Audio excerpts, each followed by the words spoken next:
भारत के एक छोटे कस्बे में अर्जुन नाम का लड़का रहता था। पिता स्कूल में अध्यापक थे और मां गृहिणी। घर बहुत साधारण था, लेकिन सपने बड़े थे। अर्जुन को बचपन से ही वर्दी पहनने का शौक था। जब भी टीवी पर सैनिकों को मार्च करते देखता, उसकी आंखें चमक उठतीं। वह हमेशा कहता, मां, एक दिन मैं भी फौज में जाऊंगा और देश की रक्षा करूंगा। कई साल की मेहनत के बाद वह भारतीय सेना में ऑफिसर बन गया। ट्रेनिंग से लेकर पोस्टिंग तक उसने कभी हार नहीं मानी।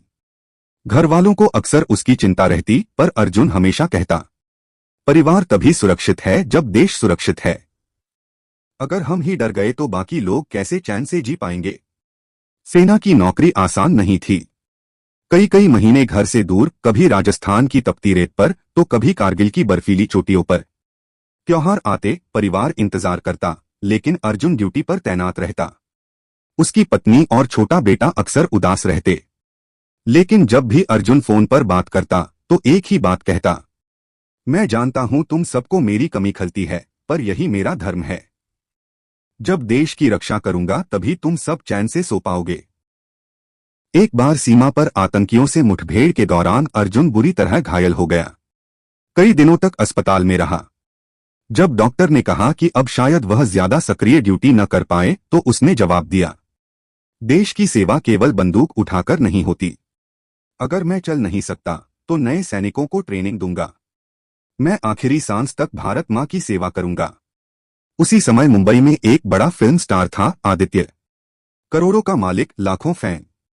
उसके पास वह सब कुछ था जो लोग सपनों में सोचते हैं।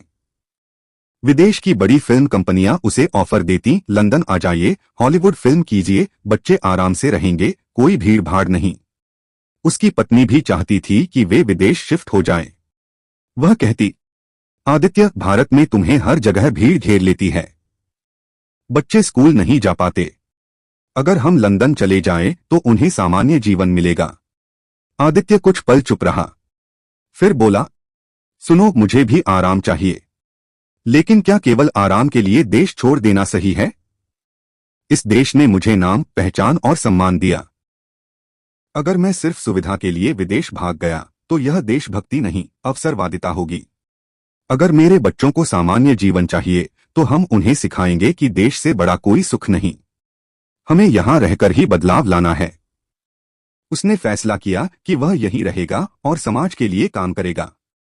उसने अपनी कमाई का बड़ा हिस्सा गरीब बच्चों की पढ़ाई और शहीद परिवारों की मदद में लगाना शुरू किया। कुछ महीनों बाद अर्जुन की यूनिट में दुश्मनों से मुठभेड़ हुई। इस बार वह पूरी ताकत से लड़ा और वीरगति को प्राप्त हुआ। उसकी अंतिम चिट्ठी घर पहुंची, जिसमें लिखा था, मेरा बेटा जब बड़ा हो तो उसे बताना कि उसके पिता ने देश के लिए प्राण दिए। परिवार से बड़ा धर्म देश की रक्षा है। यह खबर सुनकर पूरा गांव गमगीन हो गया।